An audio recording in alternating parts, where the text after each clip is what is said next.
It was only yesterday that it occurred to me that I was like both moderating and guesting, which is like a very weird position to be in. I've been a professional cameraman since 1980. So I have many, many years of pointing a camera at people and asking them to like ignore me or pretend I'm not there and act as naturally as possible in front of the, having a lens pointed at them. And, I think there's a real art to it, but as well as a craft. But, my thinking all these years didn't go much beyond like, okay, go in, make them comfortable, get what you need to get, sign the release form, and move on. And, for a lot of reasons, recently, there's been a real shift in thinking in the industry, partly out of, I think, the brouhaha over jihad rehab, or is it unredacted? Anyway, and also subject. And it's certainly gotten me thinking in a new way about it. So what, can you give a brief overview, say, of the changes you'd like to see in our thinking, from what I just described as, I guess, the traditional way we've been thinking about it? Yes, thank you so much for this opportunity. We really, when we started making our documentary subject, we were going through the weeds of, this wild, wild west of documentary filmmaking. And we knew that we had to be careful because we were dealing with myself, who was, a participant in a documentary where there was intense trauma for 20 years of my life. This is called The Staircase, that's on Netflix, as well as the HBO Max series, which I'm not happy about. But, and so we really said, okay, we're going to have to, if we want to do this ethically, we're going to have to stumble and fall and figure it out on our own. And the key points that we took away were really having mental health just be a big part, really considering the mental health of the filmmakers, but as well as the participants and the community that you're working with. Communication on all levels, being open and honest about what the film is about, and the trajectory for the film and what it looks like. I mean, it's impossible with documentary to know exactly where your film is going to go and what avenue it's going to take, but just communication throughout the whole process. Also legal, making sure that people understand consent and continued consent and contracts and release forms and what that means, and making sure that release forms have like formal, not such formal language, and language that people can actually understand. And also the, idea of life rights, and if people get to keep their own life rights or not, and what that means moving forward for them. And also really just making sure that they understand what the filming process looks like, and what distribution could look like, what a rollout, would look like with an impact campaign, and whether they want to be a part of the campaign or not. And also just generally, I think the hot button topic that everyone talks about is compensation for your participants. I think it's not a one size fits all, but it's an important conversation we need to be having about compensation and what that looks like. Great. Thanks. We'll definitely get back to some of these issues that you raise for sure. So Lynda, I mean, in terms of mental health, well, actually, let's begin by, for those who didn't see the film, just give the briefest of descriptions. I'm fine, Doug.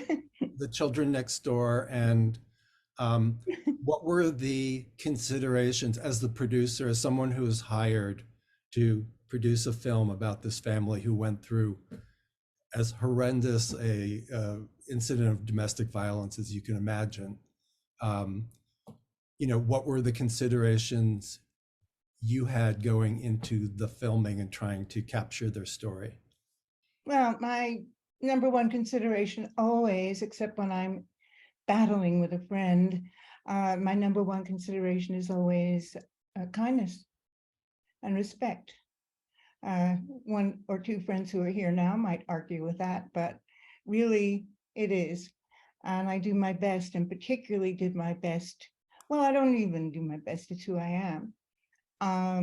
But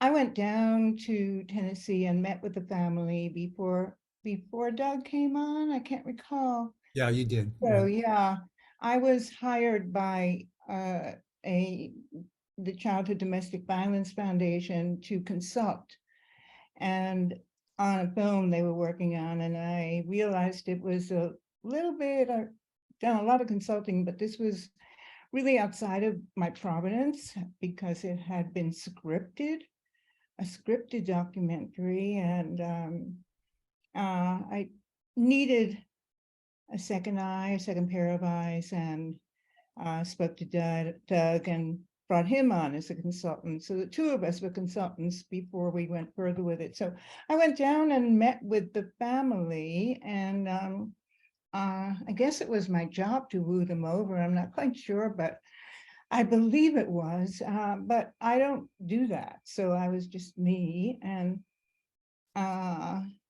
nice me, the nice me. And we got along. Chelsea was the greatest challenge because she dares people. She challenges people. She's in your face. I am too. I can be that way too. She's confrontational. I'm confrontational. So I sensed it, and I was very careful with her. And we all got along, and I loved them right away. I loved all of them. I loved every single one of them. And I was very happy and eager to make a film. I didn't quite know what film I was making at that time, or whether I was making or consulting, but I just adored all of them. Yeah. Okay, so I'll fill in people who haven't seen Yeah. the film what happened. I mean, this was the facts as Lynda laid them out to me when she hired me to actually consult it first, because she had a scripted film of a documentary, Yeah. and you know, Penny and her husband Brad. I mean, it was a kind of classic domestic violence situation for years. Both were children of domestic violence and experiences children, and now were acting it out as adults.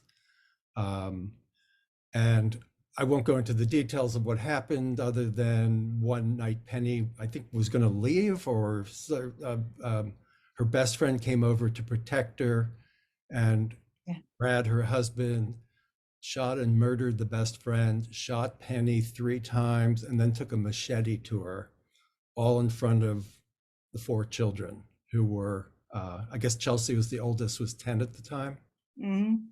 So this was Yeah. 5 years. Yeah, right. This was 5 years later, and we were hired to film their road to recovery, I guess is the best way to put it.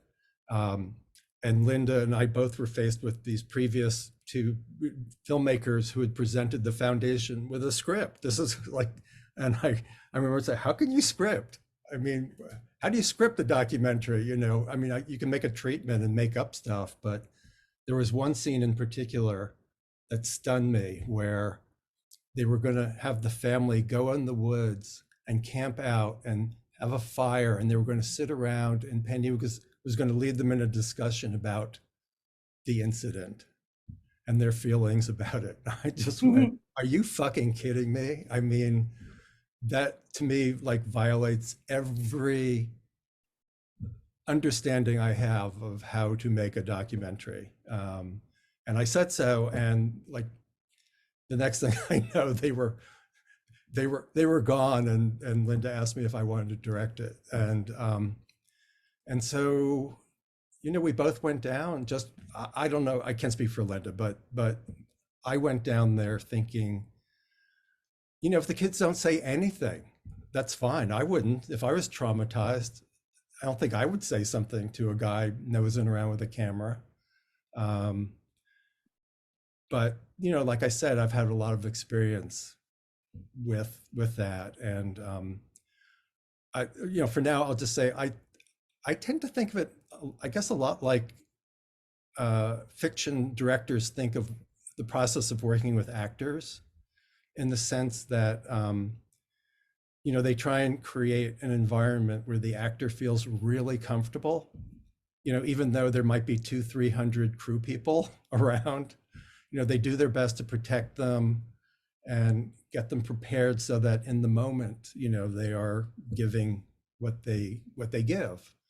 You know, we're looking for something else, but we're looking for people to, you know, normal people to be themselves and with a camera pointing at them. No, you said it brought me in. No, I didn't. Did you just kick my foot? No. Did you just kick mine? What is this, pick on Emily morning? Yeah, Chelsea. She picked on me all day yesterday. Payback. You know, I kind of have an intention of what we're after, but you know, you don't want to put words in anybody's mouth, particularly with children. So anyway, we went down, and Chelsea, it was so clear from the beginning that Chelsea and Penny were like at loggerheads, and Chelsea was like really moody and didn't want anything to do with us. So we just started interviewing the other kids, and they loved being interviewed. They really needed, it became really clear, somebody to just listen to them. You know, they clearly hadn't done any therapy at all. You know, it hadn't, you know, this is 5 years that they've been holding all this stuff in. And, you know, just had to ask a few questions and, you know, lead into it and just listen. And they ran with it. And Chelsea overheard them. And like by the afternoon of the first day, she was like, "Can I be interviewed too?" And it's just so, you know, for me, it's just like that. And then, you know, Lynda and I just sit around going like, well, what's the story? What's the story here? How do we think this might work out? And it became clear over the course of a couple of shoots that Chelsea and Penny were kind of working out their relationship, and that really was the human heart of this story. That, you know, you can't, it wasn't a message about domestic violence per se, it was about overcoming it.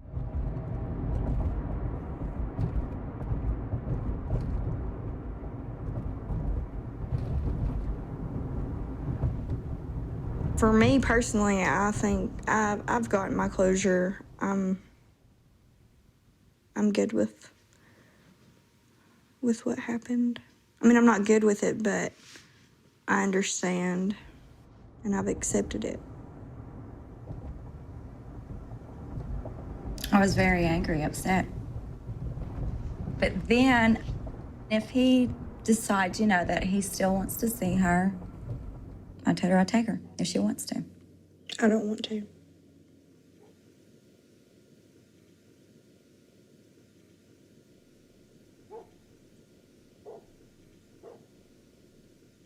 So, yeah, I mean, when, you know, for us dealing with a traumatized family, it just, you know, care for them is paramount. And I don't think that means that they are collaborating on the making of the film, but they're collaborators in the sense that, you know, actors are collaborators, that, you know, the boom guy on a film is a collaborator. And that gets into like, why don't we pay them? If we pay the boom person, why don't we pay the participants? And I love the term participant. You know, we called them subjects, but, you know, subject kind of recalls subjugating. You know, we're subjugating them to the lens, or they are a subject of the film. I mean, if they are the subject, like it's about them, then maybe, okay. But I like participant because it connotes collaboration. you know, in the same way, like I said, the crews are collaborators on your Mhm. film. So Margie and Lynda, why do we not pay them? Is it just because we have this tradition of not paying them? Because there's some sort of journalistic like ethic that it's crossing a line to pay them? We give them profit shares because we know we'll never see a profit. But you know, what's up with that? Well, how come we can't? And should we? Margie? Margie, why don't you go? And then Lynda. Well, I, I've talked with a lot of filmmakers through this process of bringing your own subject to different festivals, and there's a big fear from the filmmaker side of I can't get distribution. You know, Netflix will not let.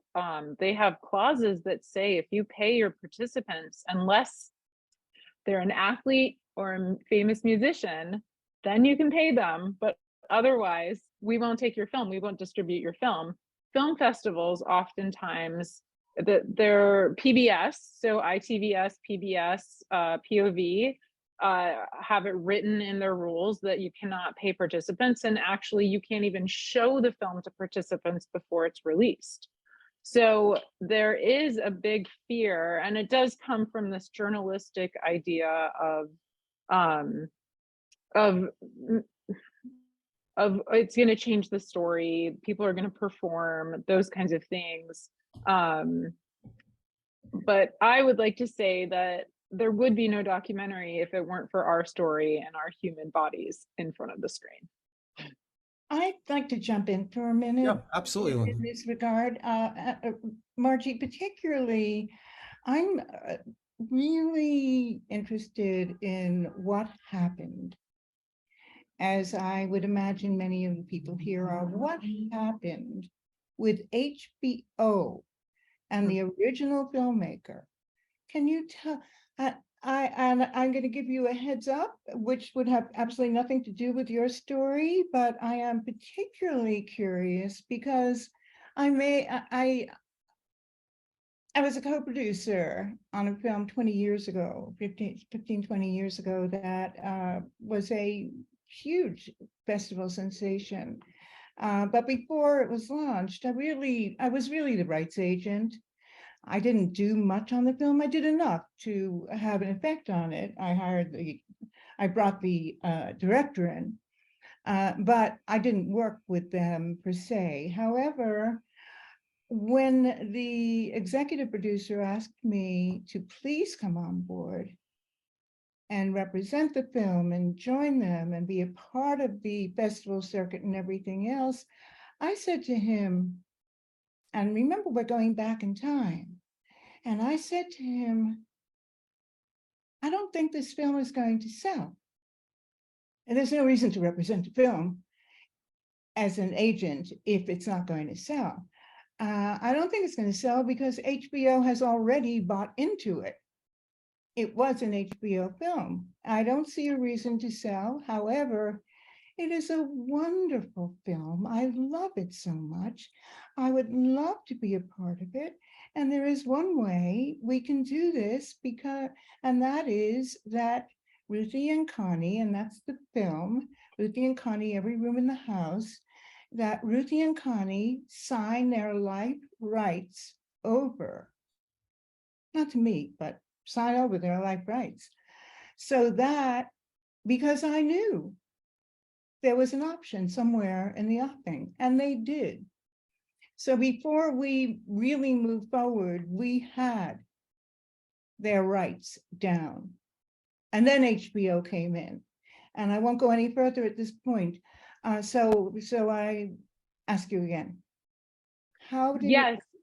So the way that the HBO Max series happened is that the creator of the series optioned the rights to the staircase from the original French documentary That's creator. Campos, Antonio Campos. Yeah, so Antonio Campos optioned the rights to the staircase from Jean-Xavier de Lestrade and his production company at the time. And that was back, I think it had the first time he optioned it was when I first met Antonio, and that was back in 2011 when my dad's hearing happened where he was getting out of prison. And I saw Antonio, you know, within a few years later, and he said, I can't sell it to anyone. You know, I want to make a film about how it affected the filmmakers.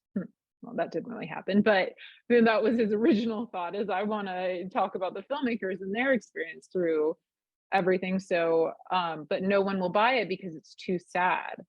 And so then once Netflix, you know, picked up all the original 8 plus the 10, or the 2 plus the 3, that's when the interest started going for Antonio's film. And so he was able to make it from the option from the original documentary, but they never even got, the original filmmakers never got release forms for the first 8 episodes or the last 3 episodes from anyone except for my dad. So they only have release forms from us kids, for 2 of the episodes later on.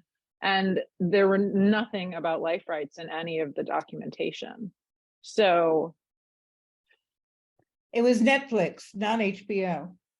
Netflix, when they bought The Staircase, they only had limited release forms and nothing having to do with life rights. So it was really, he was able to make it from the option of the documentary.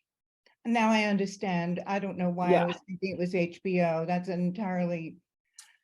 So let me bring the question back to mental health. It's, you know, we talk about having therapy, you know, like a line item for therapy available in the budget. And that makes a lot of sense to me for like the crew, you know, like for the editor, say, who has to look at a year's worth of really god awful footage, for the people involved in the making of it. But when it comes to the subjects, I mean, isn't it going to impact the story in a way? I mean, I think of our situation. What do we owe them? I mean, if we had tried, you know, said, Penny, we're going to pay for you to go to a therapist, that's, you know, that feels like interfering with the story we're trying to get, possibly. So, you know, I could say possibly doing it after the fact in terms of care for them, but what is our responsibility? I mean, we're struggling to raise money to just make the film. So it's pretty complicated, you know. So what are your thoughts on that, Margie, in terms of how we can care for the subjects without in some way interfering with the story we're trying to film? Particularly, I think when you're going in, before you even go in to make a film, you need to figure out how you're going to work this out. I mean, if you are going in and you don't have resources to at least bring a certified therapist, someone who can handle trauma while you're shooting, like while the camera is in the room with the family, and if they have a crisis, if they, you know, if there's a serious problem that happens from recounting trauma, from those kinds of things, you as a filmmaker are not certified to handle those emotions. And really, if it's tough, and it's not a one size fits all, but it is important to understand, maybe if you don't have the resources to help someone or help a family or a community in crisis, maybe you're not the right one to make the film in the first place. I don't. Go ahead, Lynda. Yeah, well, in shooting The Children Next Door, there was no issue. There was no trauma. I mean, no outburst, no nightmare, and frankly, well, your family story is so tough, not tougher than Penny's family story, but it's different. And there are so many people involved. And we're talking about 4 kids and a mother, and they all love each other. And they treated us like family, we treated them like family. I couldn't have imagined bringing somebody on the, I agree with Doug and everything he said, but also on the what if suddenly somebody pulls out a knife. Well, it's not going to happen. And I question the validity. I can understand it in your family's case and in the making of the documentary, The Staircase, but I think it's an extra layer. And therapy takes a long time. I've been in it. Many of us have been in it. It's not an overnight. And I don't know whether a trauma specialist can work magic because somebody's pulled out a gun or a knife, or I mean, what it would have to be something pretty horrible. I would just add that, you know, how can you anticipate the need for it until you go down there and Yeah. start shooting? I mean, I wouldn't know ahead of time. I would be confident, I guess, that we're going to go in and not create more trauma or re-traumatize them as best we can. Yeah.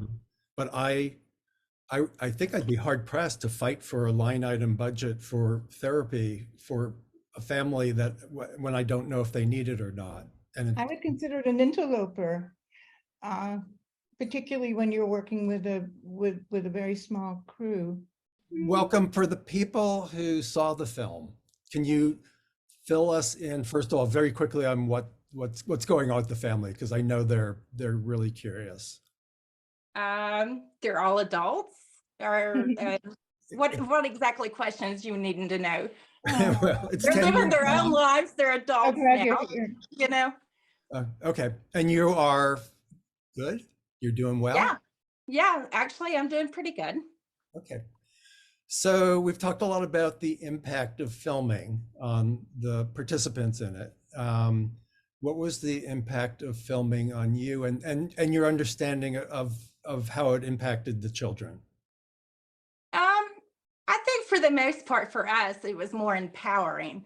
I think it was very therapeutic and empowering for all of us. My main concerns was Ashley, you know, with her special needs. But, you know, as she fell right into pursuit with, you know, as soon as other children started doing their parts, you know, and everything. And so I think she even, you know, felt more empowered as well. So I think it was very good for us. Mm-hmm. I had some wonderful times with Ashley, Penny. I don't recall whether I Oh, and told you she or not. still to this day, Lynda speaks so highly of it. Well, she was just for everyone. Ashley, Ashley, I don't know how, but she's beautiful and somewhat challenged. Can we say that? I don't know. Yeah, she's Yeah. autistic and special needs.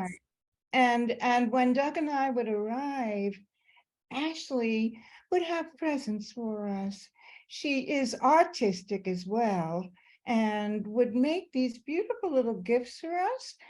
She was very temperamental, but so wonderful. And one evening while Doug was shooting, I took her into, I can't, you know, just somewhere else in the house, and she and took a whole bunch of shots of her, and she played Oh. model. Did I ever send them to you, Penny? You did, and she tells me, she says, "Mom, I was a model," and Lynda said, "I made a beautiful model, and I'm going to be a model one day." She was great, and she did look beautiful, and she held her toothbrush like with him as it was a mic, and she posed and primped, Yeah. and it was You great. guys were so wonderful with my children. You know, they were at a very impressionable age, you know, and what they endured was a lot. But as you know, as a filming crew that came into our home, you were very kind and gentle with them, I feel, you know, and I feel like it empowered them, you know, to be able to get things out. I mean, like Doug was capable of getting things out of the children with their interviews that I didn't even know of, you know. So it was a good thing. Penny, there's a good question in the chat, which was like, how did, and this actually predates Lynda, but it certainly doesn't you. Like, why did you agree to be in this film? How did the foundation get you to agree to open your lives up for scrutiny? Honestly, because I felt very powerless at one time with our court system. And so, like, the court system failed us. And I wanted to share with the world, that's not who we are, and that doesn't represent us. And so I agreed to this because I felt the need of getting awareness out there to the world. And I think that, by doing this film, I mean, you most certainly did get the word out with the challenges it has on children in the homes. Yeah. I mean, I guess it gets to, as filmmakers, we want to, I mean, it's great to empower the people you're filming as best you can. I guess it's like anything. You think about what are their needs, what are they looking for from being filmed. In your case, you did want people to know about what it was like, and Yeah. For 5 years, it has been a roller coaster. We went from comfortable to broke because it took so long for me to recover. I cannot stand looking at her hands. I just don't like seeing her pinky because it kind of grosses me out. I'm not used to seeing people with their finger cut off. Still, like, I think you did a wonderful job with capturing how the effects, even after, that trauma. I think you did a really good job with capturing, how we were resilient and overcoming it. yeah. You are amazing. Well, that was, those things become clear as you're filming. I mean, That's what was so as filmmakers, interesting about well, it, because it was like things were just unfolding. while you're going about living your lives, Lynda and I are like, plotting over dinner. Like, what the hell is the story here? Like, where, what do we need to film? Do we need to go to Penny with Penny to work? Can we go with Chelsea to school? And most harrowing of all, when it looked like Chelsea, when you gave permission for Chelsea to visit her dad in prison, it was suddenly like, oh shit, how do we get permission to film that scene? That encounter, yeah. Yeah. So it's a lot of stuff is going on in terms of on the fly trying to figure out what the story is, and and what are the important elements of the story. And it became very clear you and Chelsea were going through something. She was coming to realize, and we actually caught a lucky break when Brad decided for whatever reason he didn't want to see her, because suddenly Chelsea just went, screw him, and suddenly see, Ironically, Doug, she did go visit with him at the age of 18. And he still, I think he was scared because, like, the questions she had for him, Chelsea was very intelligent and very smart.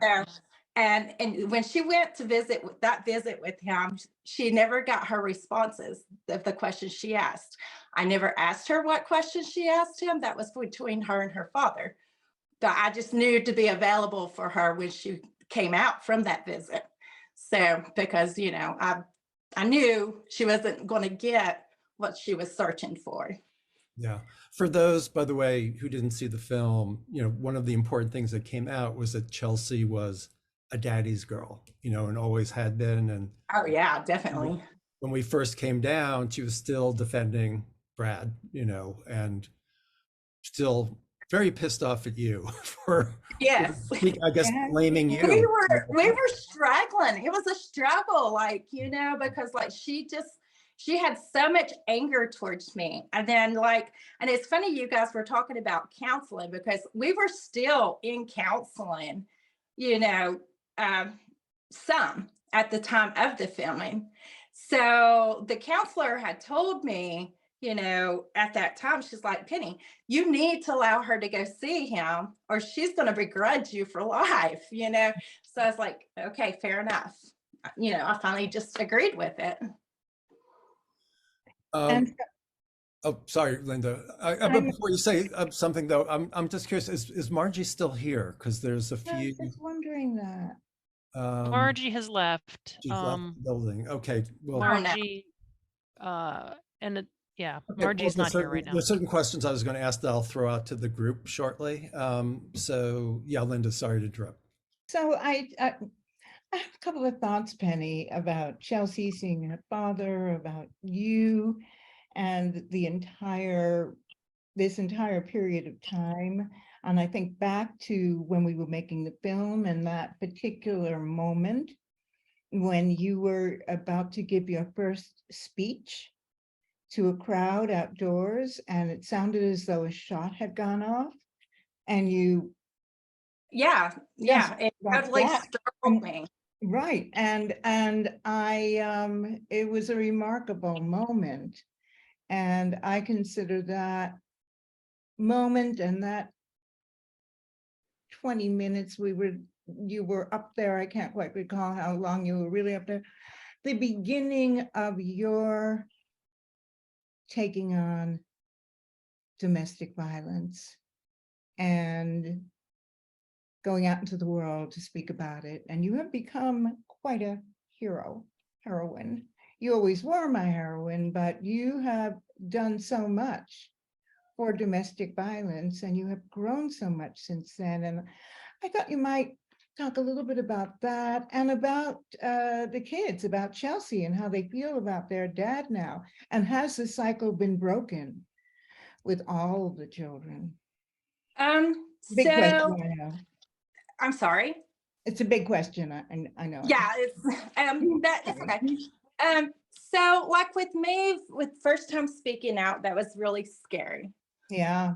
In public, and yes, I did freeze. Like I totally froze. And two, I was kind of in shock, I guess. Maybe I don't know what that noise was, but it was just like it had my mind boggled. So my mind was boggled, and plus my first public speaking like that. So it was really hard, but I've grown from that, Yeah. The children, as far as the children goes with their father, really no one speaks of him. Recently, the subject has came out, because he's going to be released in 2026. So that's scary for us all. Scary. And what's next, and what am I going to do? Yeah. They're worried for me. Yeah. They're worried that maybe he might contact them. Mm-hmm. We are going to do lifetime order of protections. We're just taking steps of what ifs right now. Not a sound plan though, yet, but they don't want anything. They don't want a relationship. None of my children wants that relationship with their father. They feel he is a threat. Not only to them and, their children, and to me, but just a threat to public. Penny, I'm curious, and I'm bringing up some questions, I'm trying to bring up some questions that are in the chat. Okay. Was there any downside to the film? Did the kids, I don't know, we're giving them a lot of attention, then suddenly we disappear. Were there any repercussions to that? Were they unhappy? What were their reactions to the film? Did they even see the film, by the way? Yeah, of course they watched the film. But the children actually, Doug, that gave them great memories. They got to go to New York for the very first time. They got to eat in some pretty good restaurants. I mean, stuff that I would have never been able to do for them.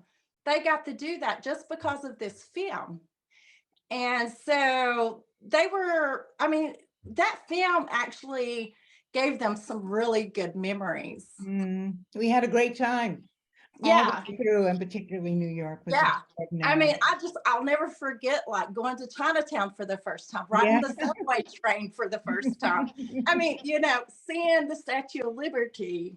It was, the kids, they still will talk about that. Yeah. Jen wondered, did you have the right to cancel a planned scene?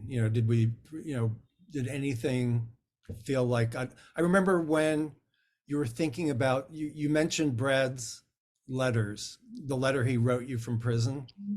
Yes. And I have a memory that when you brought it up, I think I said, you were hesitant, and then you said, do you want me to read it, or do you want me to see it?